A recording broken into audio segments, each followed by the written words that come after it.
नमस्कार दोस्तों, आज हम लोग बात करेंगे सामाजिक विज्ञान। क्लास 6 का बुक है जिसमें आपको ये सामाजिक और राजनीतिक जीवन के बारे में हम लोग जानेंगे। जैसे जैसे हम आगे बढ़ेंगे, लेकिन हम अभी जो हम बात करेंगे वो विषय सूची की बात करेंगे और उसके बाद हम चैप्टर वाइज हम लोग पढ़ेंगे। ये आपका भारत का संविधान का हर कोड पे छोटा सा लोगो दिया हुआ रहता है। आगे जैसे जैसे हम बढ़े किताब को कैसे इस्तेमाल करना है ये सब दिया हुआ है कि सामाजिक और राजनीतिक जीवन क्यों है। जैसे कि यहाँ पे देख समझ सकते हैं, थोड़ा पढ़ सकते हैं, पढ़ना मन है तो देख सकते हैं कि जिन सदस्यों ने राष्ट्रीय पाठ्यचर्या 2005 की रूपरेखा को तैयार किया है, उनका विचार था कि नागरिक शास्त्र विषय एक खास औपनिवेशिक अतीत से पनपा हुआ विषय है, इसलिए इसे बदलने की जरूरत है। ये सब चीज़ है, आप इसको अवॉइड भी कर सकते हैं, इसका कोई हमें जरूरत नहीं है। आगे हम लोग पढ़ेंगे कि विविधता एवं भेदभाव। हर पाठ की शुरुआत में आपको मिलेगा इस तरह की चीज़, भेदभाव के बारे में आपको जानने का मिलेगा।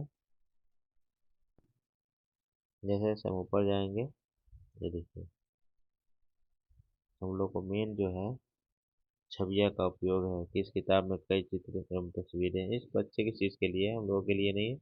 हम लोग के लिए ये भी नहीं, ये भी जरूरत है कि भाषा में जेंडर की संवेदनशीलता को स्पष्ट रखना है, कैसे क्या करना है, वही मेन यहाँ हम लोग है। विषय सूची क्या है? विषय सूची में होता है, अब देख लीजिए, इकाई 1 है, इकाई 2 है, इकाई 3 है, इकाई 4। 4 इकाई में ये किताब खत्म हो चुका है। पूरे 8 अध्याय इसमें दिए गए हैं। पहला अध्याय है आपका विविधता की समझ, दूसरा है विविधता एवं भेदभाव है, तीसरा आपका सरकार क्या है, चौथी पंचायती राज, पांचवा गांव का प्रशासन, छठा नगर प्रशासन, सातवां क्या है आपका ग्रामीण क्षेत्र में आजीविका और आठवां आपका शहरी क्षेत्र में आजीविका है। ये सब है। और इसके नीचे आपको दिया हुआ है कि भारत का संविधान में नागरिकों के मूल्य कर्तव्य क्या है, वही सब है दिया हुआ, आप देख सकते हैं। चलिए हम लोग शुरू करते हैं। नमस्कार दोस्तों, मैं सुनील कुमार। आगे हम लोग एनसीईआरटी किताब से क्लास 6 की बात कर रहे हैं, जो पहला चैप्टर है विविधता की समझ, इकाई 1 का। चलिए अब शुरू करते हैं। पाठ की शुरुआती पंक्तियों पर ध्यान देना है। यहाँ से शुरुआत है आपका चैप्टर। विविधता की समझ में क्या खास है? आपकी उम्र के 3 बच्चों ने ऊपर दिए गए चित्र बनाए हैं, तो हम लोग तो उस उम्र के हैं नहीं, लेकिन फिर भी खाली बक्से में आप अपना चित्र बनाइए। और क्या आपका चित्र अन्य 3 चित्र जैसा हो सकता है? अगर आपका चित्र इन तीनों जैसा बहुत भिन्न हो जैसे कि तीनों चित्र भी आपस में एक दूसरे से नहीं मिलते हैं। ऐसा इसलिए कि हम चित्रकारी करने का अपना अपना एक तरीका होता है। जिस तरह हमारी चित्रकारी में भी विभिन्नता है, उसी तरह हमारे रूप रंग खान पान आदि आदि में भी विभिन्नता है। सभी को इस चीज को ध्यान आप रखेंगे कि कोई भी चीज हम लोग करते हैं तो उसमें हम लोग को विविधता नजर आएगी ही। अब हम लोग पढ़ाई की बात करते हैं। समझ लीजिए कि हम लोग पढ़ाई करते हैं तो आपको ये पता होगा कि सबको पढ़ने का तरीका अलग अलग है। सभी का पढ़ने का तरीका, हम पढ़ा रहे हैं उसका भी अलग तरीका है। कोई हमसे बड़े सारे लोग हैं, उनका पढ़ाने का तरीका भी अलग है। तो सभी का पढ़ाने का और पढ़ने का अलग है, तो ये भी एक विविधता भी है, ये भी आप समझ सकते हैं। यहीं से शुरुआत हो रही है। अपनी अध्यापिका की सहायता से पता कीजिए कि उसमें से कितनी साथियों के जवाब एक जैसा। क्या कक्षा में कोई ऐसी साथी भी है जिसकी सूची आपकी सूची से हूबहू मिलती है? ऐसा शायद ही कोई होगा जो इसे मिलता होगा ना। आगे हम लोग पढ़ेंगे जल्दी जल्दी। शायद नहीं हो, हालांकि ऐसा होगा कि कई साथियों के कुछ जवाब आपके बच्चों आपके जवाबों से मिलते जुलते होंगे। कितने साथियों को आपके जैसी किताब पढ़ना पसंद है? आपकी कक्षा के विद्यार्थी कुल मिलाकर कितनी भाषाएं बोलते हैं? इनमें से अब तक आपको यह अंदाजा हो गया होगा कि कई मामलों में अपने साथियों की तरह और कई मामलों में आप उनसे बिल्कुल अलग हैं। दोस्ती करना, क्या ऐसे इंसान से दोस्ती करना आपके लिए आसान होगा जो आपसे बहुत भिन्न है? नीचे दी गई कहानियां पढ़े और इसके बारे में सोचिए। देखिए पढ़ रहे हैं।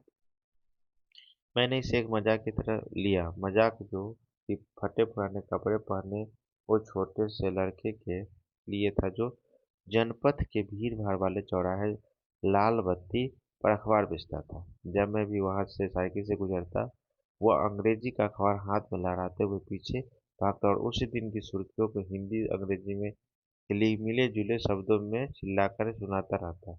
इस बार मैं पटरी के सहारे रुका और मैंने उसे हिंदी का अखबार मांगा। उसका मुंह खुला का खुला रह गया। उसने पूछा, मतलब आपको हिंदी आती है? बिल्कुल, मैंने अखबार के पैसे देते हुए कहा। क्यों, तुमने क्या सोचा? वह रुका। और आप लगते लगते हो बड़े अंग्रेज हैं। वह बोला, मतलब है कि आप हिंदी भी पढ़ सकते हैं? हाँ, बिल्कुल पढ़ सकता हूँ। इस बार मैं थोड़ा अधीर होते हुए बोला, मैं हिंदी बोल सकता हूँ, पढ़ सकता हूँ और लिख भी सकता हूँ। मैंने स्कूलों में दूसरे सब्जेक्ट के विषय विषय हिंदी पढ़ी है।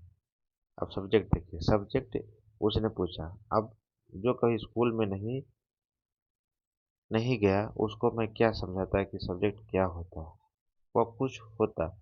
मैंने ही किया था कि बत्ती हरी हो गई और मेरे पीछे गाड़ियों की हॉर्न का शोर गुन गुना बढ़ गया था। शोर 100 गुना बढ़ गया था। मैंने भी अपने आप को ट्रैफिक के साथ आगे बढ़ने दिया। अगले दिन वह फिर से वहां पर था। वह मुस्कुरा रहा था और मेरी तरफ हिंदी का अखबार बढ़ाते हुए उसने कहा, भैया भैया आपका अखबार, आप बताइए यह सब्जेक्ट क्या चीज है?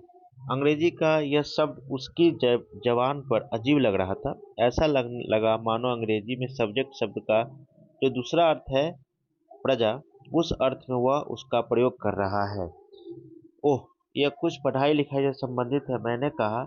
उसके बाद चूंकि बत्ती लाल हो गई थी, तो मैंने पूछा, तुम कभी स्कूल गए हो? कभी नहीं, उसने जवाब दिया। फिर बताते बढ़ाते हुए उसने गर्व से कहा, मैं जब इतना ऊंचा था तभी से मैंने काम करना शुरू कर दिया। उसने मेरी साइकिल की गद्दी के बराबर अपने आप को नापा। पहले मेरी माँ पहले मेरी माँ मेरे साथ आती थी, लेकिन अब मैं अकेले ही कर लेता हूँ। अभी तुम्हारी माँ कहाँ है? मैंने पूछा। कौन पूछा? साइकिल वाले ने पूछा, समझिए। तब तक बत्ती हरी हो गई थी और चल पड़ा। मैंने उसे अपने पीछे कहीं से चिल्लाते हुए सुना। वह मेरठ में और उसके साथ वाकई ट्रैफिक के शोरगुल में डूब गया। मेरा नाम समीर है, उसने अगले दिन और कहा। बड़े शर्माते हुए मेरा नाम पूछा। आपका नाम? यह तो बड़े आश्चर्य की बात थी कि मेरी साइकिल डगमगाई। मेरा नाम भी समीर है, मैंने बताया। क्या उसकी आंखें एकदम से चमक उठी। मैंने मुस्कुराते हुए कहा, तुम्हें पता है समीर का अर्थ हवा, पवन और पवन पुत्र कौन है जानते हो ना? हनुमान। वो अब आपसे आप अब से आप समीर एक और मैं समीर दो, उसने खूब खुश होते हुए कहा। मैंने एक लड़का भी समीर, साइकिल वाला भी था, पेपर बेचने वाला भी समीर था, लेकिन विविधता थी दोनों में, थी ना? वही बात है, वही करना चाह रहा आगे। मैंने जवाब दिया और अपना हाथ आगे बढ़ाया। हाथ मिलाओ समीर। तब समीर दो हो गए। उसने खूब खुश होते हुए कहा, हाँ ठीक है, मैंने जवाब दिया और अपना हाथ आगे बढ़ाया। हाथ मिलाओ समीर दो। उसका छोटा सा हाथ मेरे हाथ में एक नन्ही चिड़िया की तरह समा गया। मैं साइकिल चलाकर आगे बढ़ चुका था, पर उसके हाथ की गर्माहट अब तक महसूस कर रहा था। अगले दिन उसके चेहरे पर उसकी चिर चिर परिचित मुस्कान नहीं थी। मेरठ में बड़ी गड़बड़ी हो गई है, उसने कहा। वह दंगों में बहुत लोग मारे गए हैं। मैंने मुख्य अखबार की सुर्खियों की तरफ देखा। बड़े बड़े अक्षरों में लिखा था, सांप्रदायिक दंगे। लेकिन समीर, मैंने शुरू किया ही था। मैं मुस्लिम समीर हूँ, वह बोल पड़ा। और मेरे सभी लोग मेरठ में हैं। उसकी आंखें भर आई जब मैंने उसके कंधे पर हाथ रखा। उसने नजर ऊपर उठाई। अब समझिए, यहाँ पर समीर एक और समीर दो में कोई 3 अक्षर लिखिए। इसमें क्या कह रहा है कि क्या उन्हें दोस्त बनने से रोक पाए? अब अगले देखिए क्या कह रहा है। अगले दिन वह चौराहे पर नहीं था। न उसके अगले दिन वह दिखा और न आगे फिर कभी। अंग्रेजी या हिंदी का अखबार कोई अखबार मुझे नहीं बता सकता कि मेरा समीर 2 आखिर कहाँ गया। जहाँ समीर 1 को अंग्रेजी ज्यादा अच्छी लगती आती थी, वह समीर 2 हिंदी बोलता। हालांकि दोनों की भाषाएं अलग हैं, फिर भी दोनों एक दूसरे से बात कर पाए। उन्हें इसके इसके लिए प्रयास किया क्योंकि उनके लिए बात करना बहुत महत्वपूर्ण था। समीर 1 और समीर 2 की धार्मिक व सांस्कृतिक पृष्ठभूमियां भी अलग है। जहां समीर एक हिंदू है, वहीं समीर 2 मुसलमान हैं। दोनों में दोस्ती हुई, दोनों क्योंकि दोनों दोस्ती करना चाहते थे। खान पान, पहनावा, धर्म, भाषा आदि की ये विभिन्नताएं विविधता के पहलू हैं। अब आगे देखिए, ये विविधता के पहलू सभी चीज खान पान हो, सबको अपना अलग अलग पसंद होता है। ठीक है। धार्मिक और सांस्कृतिक पृष्ठभूमि से के अलावा समीर और 2 समीर जो दोनों थे, दोनों के एक दूसरे के अलग अलग थे। अभी उदाहरण के लिए ले लीजिए कि अब यहाँ पे समझिए कि उदाहरण के लिए समीर 1 ने स्कूल में पढ़ाई की थी, जबकि समीर 2 अखबार बेचता था। समीर 2 को स्कूल जाने का मौका मिला ही नहीं। दूसरा जो पेपर बेच रहा था बेचारा को स्कूल जाने का मौका ही नहीं मिला उसको। कितना दुख की बात है ना। आगे देखिए, इस अपने संभवतः अपने इलाके में ऐसे कई लोगों को देखा होगा जो गरीब है और उसकी जिनकी भोजन, घर और कपड़े की जरूरतें में भी पूरी नहीं हो पाती। यह फर्क उस फर्क से अलग है जिसके बारे में हमने पहले पढ़ा। वह विविधता का रूप नहीं है बल्कि गैर बराबरी का रूप है। गैर बराबरी का मतलब है कि कुछ लोगों के पास न अवसर है और न ही जमीन या पैसे जैसे संसाधन दूसरे के पास है। इसलिए गरीबी और अमीरी विविधता का रूप नहीं है, यह लोगों के बीच मौजूद असमानता यानी गैर बराबरी है। जाति व्यवस्था असमानता एक एक और उदाहरण है। इस व्यवस्था में समाज को अलग अलग समूह में बांटा गया है। इस बंटवारे का आधार था कि लोग किस किस तरह का काम करते हैं। लोग जिस जाति में पैदा होते थे उसे बदल नहीं सकते। अब उदाहरण के लिए ले लीजिए कि कह रहे हैं, अगर आप उदाहरण के लिए अगर आप कुम्हार के घर में पैदा हो गए तो आपकी जाति कुम्हार की होगी होती है। कोई भी कोई भी आप देख लीजिए उठा करके, कहीं भी आप पैदा ले लीजिए तो आप उसी जाति में हो जाएंगे और आप बस वही बन सकती है। कोई व्यक्ति जाति से जुड़ा अपना पेशा भी नहीं बदल सकता। इसलिए उस ज्ञान के अलावा किसी अन्य ज्ञान को हासिल करना जरूरी नहीं समझा जाता।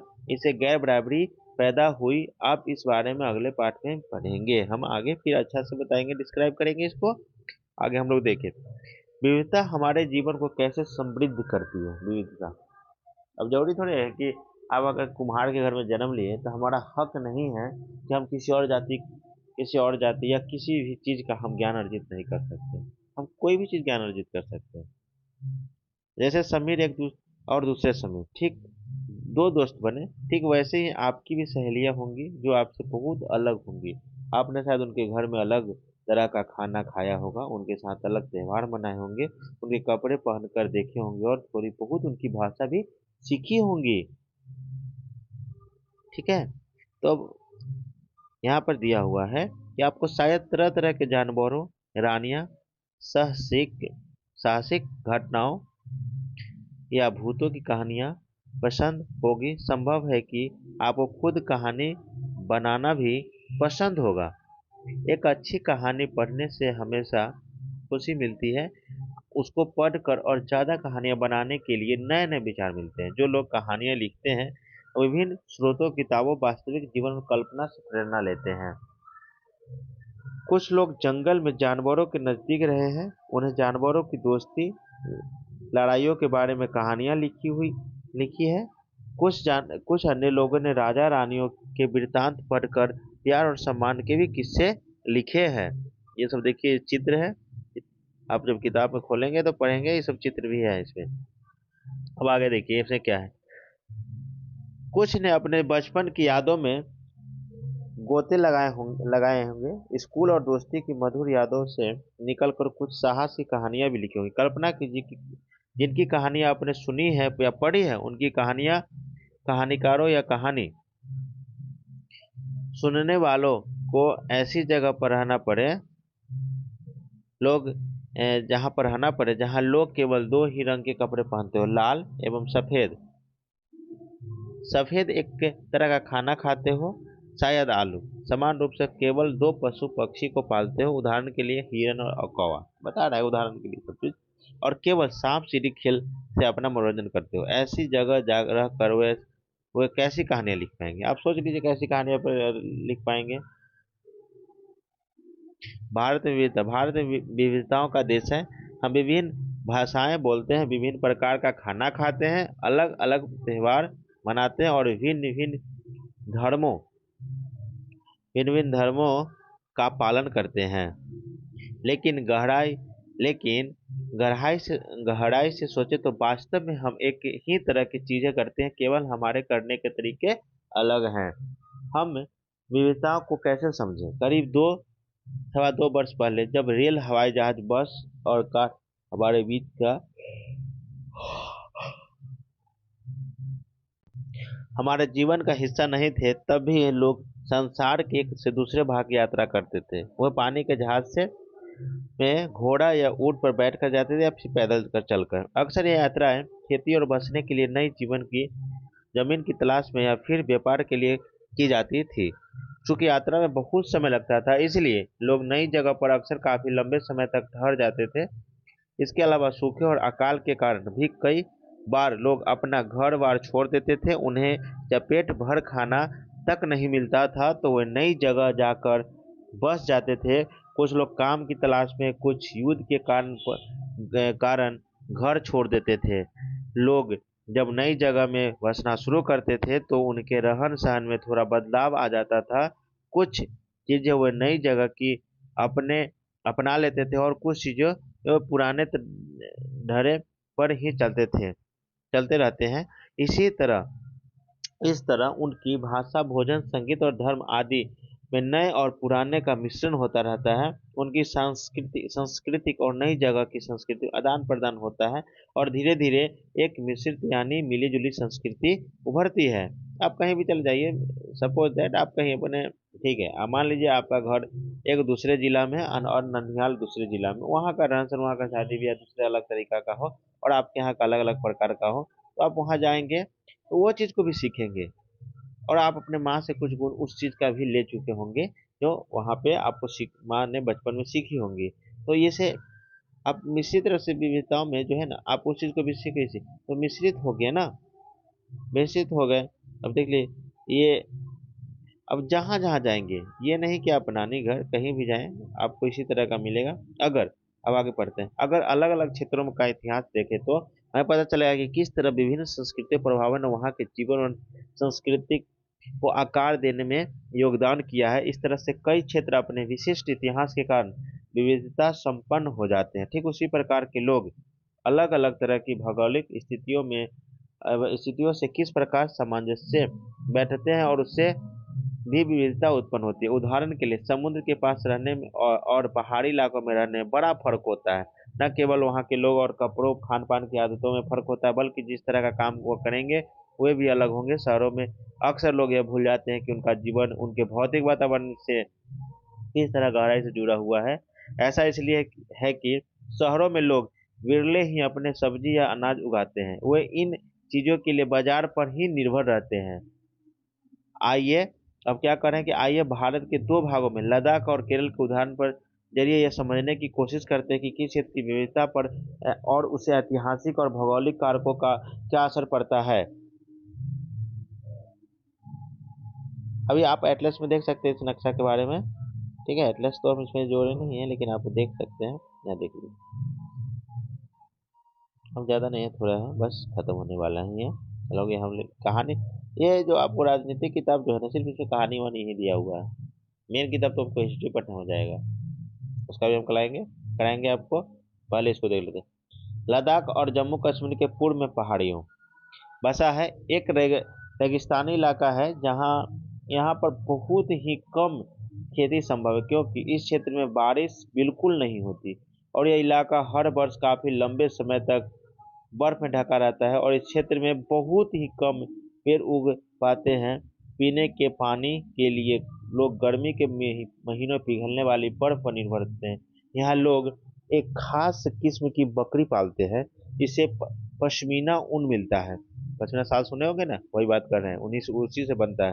ये ऊन कीमती है, इसलिए पश्मीना शॉल बड़ी महंगी होती है। लद्दाख के लोग बड़ी सावधानी से इस ऊन को इकट्ठा करके कश्मीर के व्यापारियों को बेच देते हैं। मुख्यतः कश्मीर में से ही पश्मीना शालें बुनी जाती हैं। यहाँ के लोग दूध से बने पदार्थ जैसे मक्खन, चीजें एवं मांस खाते हैं। हर एक परिवार के पास कुछ गाय, बकरी और याक होती है। रेगिस्तान होने का मतलब नहीं कि व्यापारी अ, यहाँ आने के लिए आकर्षित नहीं हुए। लद्दाख तो व्यापार के लिए एक अच्छा रास्ता माना गया, क्योंकि कई घाटियाँ हैं जिनसे गुजर कर मध्य एशिया के काफिले उस इलाके में पहुंचते थे जिसे आज तिब्बत कहते हैं। ये काफिले अपने साथ मसाले, कच्चा रेशम, दरिया आदि लेकर चलते थे। लद्दाख के रास्ते ही बौद्ध धर्म तिब्बत पहुंचा। लद्दाख को छोटा तिब्बत भी कहते हैं। करीब 400 साल पहले यहाँ पर लोगों का इस्लाम धर्म से परिचय हुआ और अब यहाँ अच्छी खासी संख्या में मुसलमान रहते हैं। लद्दाखों में गानों और किताबों का बहुत समृद्ध मौखिक संग्रह है। तिब्बत का ग्रंथ सागा लद्दाख में काफी प्रचलित है और उसके स्थानीय रूप को मुसलमान, बौद्ध दोनों ही लोग गाते लगाते हैं और उस पर नाटक खेलते हैं। ना देखिए शॉल बन रहा है, पश्मीना शॉल की बुनाई हो रही है। अब देखिए ये तो आपको कश्मीर के, अब केरल का पढ़िए। केरल के दक्षिणी पश्चिमी कोने से में बसा हुआ राज्य, यह एक के तरफ समुद्र से घिरा हुआ और दूसरी तरफ पहाड़ियों से। इन पहाड़ियों पर विविध प्रकार के मसालों जैसे काली मिर्च, लौंग, इलायची आदि उगाए जाते हैं। इन मसालों के कारण यह क्षेत्र व्यापारियों के लिए बहुत ही आकर्षक बना। सबसे पहले अरबी यहूदी व्यापारी केरल, ऐसा माना जाता है कि ईसा मसीह के धर्मदूत संत थॉमस लगभग 2000 साल पहले यहाँ आए थे। भारत में ईसाई धर्म लाने के श्रेय उन्हीं को जाता है। अरब से कई व्यापार यहाँ आकर बस गए। इब्न बतूता ने, जो करीब 700 साल पहले यहाँ आए, अपने यात्र वृत्तांत में मुसलमानों के जीवन का विवरण करते हुए लिखा कि मुसलमान समुदाय की यहाँ बड़ी इज्जत है। वास्को डी गामा पानी के जहाज से यहाँ पहुंचे थे, जो पुर्तगालियों ने यूरोप से भारत तक समुद्री का रास्ता जाना। इन सभी ऐतिहासिक प्रभावों के कारण केरल के लोग विभिन्न धर्मों का पालन करते हैं, जिनमें यहूदी, इस्लाम, ईसाई, हिंदू और बौद्ध धर्म शामिल हैं। चीन के व्यापारी भी केरल आए और यहाँ पर मछली पकड़ने के लिए जो जाल इस्तेमाल किए जाते हैं वो चीनी जालों से हूबहू मिलते हैं और उन्हें उन्हें चीना वाला कहते हैं। तलने के लिए जो लोग बर्तन इस्तेमाल करते हैं चीना पट्टी कहते हैं। इसमें चीन शब्द इस बात की ओर इशारा करता है कि उसकी उत्पत्ति कहाँ से हुई होगी, वहीं से, चीन से। केरल की उपजाऊ जमीन और जलवायु चावल की खेती के लिए बहुत उपयुक्त है और वहाँ के अधिकतर लोग मछली, सब्जी और चावल खाते हैं। अब यहाँ देखिए, यहाँ पढ़ेंगे हम लोग कि जहाँ केरल और लद्दाख की भौगोलिक स्थितियाँ एक दूसरे से बिल्कुल अलग हैं, वहीं हम यह भी देखते हैं कि दोनों क्षेत्रों के इतिहास में एक ही प्रकार के सांस्कृतिक प्रभाव है। दोनों की ही क्षेत्र को चीन और अरब से आने वाले व्यापारियों को प्रभावित किया। जहाँ केरल की भौगोलिक स्थिति में मसालों की खेती संभव बनाई, वहीं लद्दाख की विशेष भौगोलिक स्थिति और एक मिनट स्थिति और उन ने व्यापारियों को अपनी ओर खींचा। इस तरह पता चलता है कि किसी भी क्षेत्र के सांस्कृतिक जीवन का उसके इतिहास और भूगोल से प्रायः गहरा रिश्ता होता है। विविधता संस्कृतियों का प्रभाव केवल बीतते हुए कल की बात नहीं है, हमारे वर्तमान जीवन का आधार ही काम के लिए एक जगह से दूसरी जगह जाना पड़ता है। हर एक एकदम हर एक कदम के साथ हमारे सांस्कृतिक रीति रिवाज और जीने की तरीका धीरे धीरे उस नए क्षेत्र का हिस्सा बन जाते हैं जहां हम पहुंचते हैं। ठीक इसी तरह अपने पड़ोस में हम अलग अलग समुदायों के लोग के साथ रहते हैं, अपने रोजमर्रा के जीवन में मिलजुल कर काम करते हैं और एक दूसरे के रीति रिवाज और परंपराओं से घुल मिल जाते हैं। विविधता में एकता देखिए, भारत की विविधता या अनेकता उसकी ताकत का एक स्रोत माना गया है। जब अंग्रेजों का भारत पर राज था तो विभिन्न का धर्म, भाषा और क्षेत्र की महिलाओं और पुरुषों ने अंग्रेजों के खिलाफ मिलकर लड़ाई लड़ी थी। भारत के स्वतंत्र संग्राम में अलग अलग परिवेशों अलग अलग परिवेशों के लोग शामिल थे। उन्हें एकजुट होकर आंदोलन किया, इकट्ठे जेल गए और अंग्रेजों का अलग अलग तरीकों से विरोध किया। अंग्रेजों ने सोचा था कि वो भारत के लोगों में फूट डाल सकते हैं क्योंकि उनमें काफी विविधता है और इसी तरह का राज चलता रहेगा। मगर लोगों ने दिखला दिया कि वो एक दूसरे से चाहे कितने भी भिन्न हो, अंग्रेजों के खिलाफ लड़ी जाने वाली लड़ाइयाँ में वे सब एक थे। अब यहाँ पे देखिए कुछ भारतीय जन नाट्य संघ का इफ्ता दिया हुआ है कि दिन खून के हमारे प्यारे न भूल जाना, खुशियों में अपनी हम पर आंसू बहा के जाना। सैयद ने हमारे चुन चुन के फूल तोड़े, वीरान इस चमन में कोई गुल खिला के जाना। दिन खून के हमारे गोली खा के सोए जलियांवाला बाग में हम, सुनी पड़ी कब्र पर दिया जला के जाना। दिन खूनी के हमारे हिंदू हिंदुओं मुस्लिम की होती है आज होली, बहते हैं एक रंग में दामन भीमों के जाना। दिन खून के हैं हमारे। कुछ जेल में पड़े हैं, कुछ कब्र में पड़े हैं, दो बूंद आंसू उन पर प्यारे बहा के जाना। दिन खून के हमारे। यही आपका है स्वतंत्रता दिवस के अवसर पर भाषण देते हुए पंडित नेहरू हैं, दिल्ली का है। ये गीत अमृतसर में हुए जलियांवाला बाग हत्याकांड के बाद गाया जाता था। इस हत्याकांड में एक ब्रिटिश जनरल ने उस शांति प्रिय निहत्थे लोगों पर खुलेआम गोलियां चलवा दी थी जो बाग में इकट्ठे होकर सभा कर रहे थे। महिला, पुरुष, हिंदू, मुसलमान, एक एवं सिख कितने सारे लोग थे जो अंग्रेजों की पक्षतापूर्ण पक्षपातपूर्ण नीति का विरोध करने के लिए जमा हुए थे। उसमें से बहुत लोगों की जान गई और उससे भी ज्यादा घायल हुए। यह गीत उन्हीं शहीदों की याद में गाया जाता है। स्वतंत्रता संग्राम के दौरान उभरे गीत और चिन्ह विविधता के प्रति हमारा विश्वास बनाए रखते हैं। क्या आप भारतीय झंडे की कहानी जानते हैं? स्वतंत्रता संग्राम के दौरान ही भारत के झंडे की परिकल्पना की थी। इस झंडे को सारे भारत में लोगों ने अंग्रेजों के खिलाफ इस्तेमाल किया था। जवाहरलाल नेहरू ने अपनी किताब भारत की खोज में लिखा कि भारतीय एकता कोई बाहर से थोपी हुई चीज नहीं है, बल्कि यह एक बहुत ही गहरी, उसके लिए अंदर अलग अलग तरह के विश्वास और प्रथाओं को स्वीकार करने की भावना है। इसमें विविधताओं को पहचाना और प्रोत्साहित किया जाता है। यह नेहरू ही थे जिन्होंने भारत की विविधता का वर्णन करते हुए अनेकता में एकता का विचार हमें दिया। अब नीचे दिया कुछ कोट किए हैं कि रविन्द्रनाथ टैगोर द्वारा रचित हमारा राष्ट्रगान भी राष्ट्रीय एकता की ही एक अभिव्यक्ति है। राष्ट्रगान किस तरह से एकता का वर्णन करता है, इसे अपने शब्दों में अगर मन है तो लिख सकते हैं, कोई दिक्कत नहीं है। अब यहाँ पे अभ्यास सबका दिया हुआ, अगर अभ्यास आप करवाना चाहते हैं तो दूसरे वीडियो में हम कर देंगे, ठीक है। कोई खास ज्यादा नहीं है, वो आप भी कर सकते हैं कि अपने इलाके में मनाए जाने वाले विभिन्न त्योहारों की सूची बनाइए। तो बच्चा तो आप है नहीं कि इस चीज का आप करेंगे, जो 6 क्लास के बच्चा के लिए है, ठीक है। अब इतना ध्यान रखेंगे हम लोग कि आगे का जो चैप्टर हम करेंगे उसमें आपको दिक्कत ना हो कभी, और क्वेश्चन आंसर हम लोग आगे की ओर कराएंगे आपको, ठीक है ना। और ये आप कर लीजिएगा, ठीक है। धन्यवाद।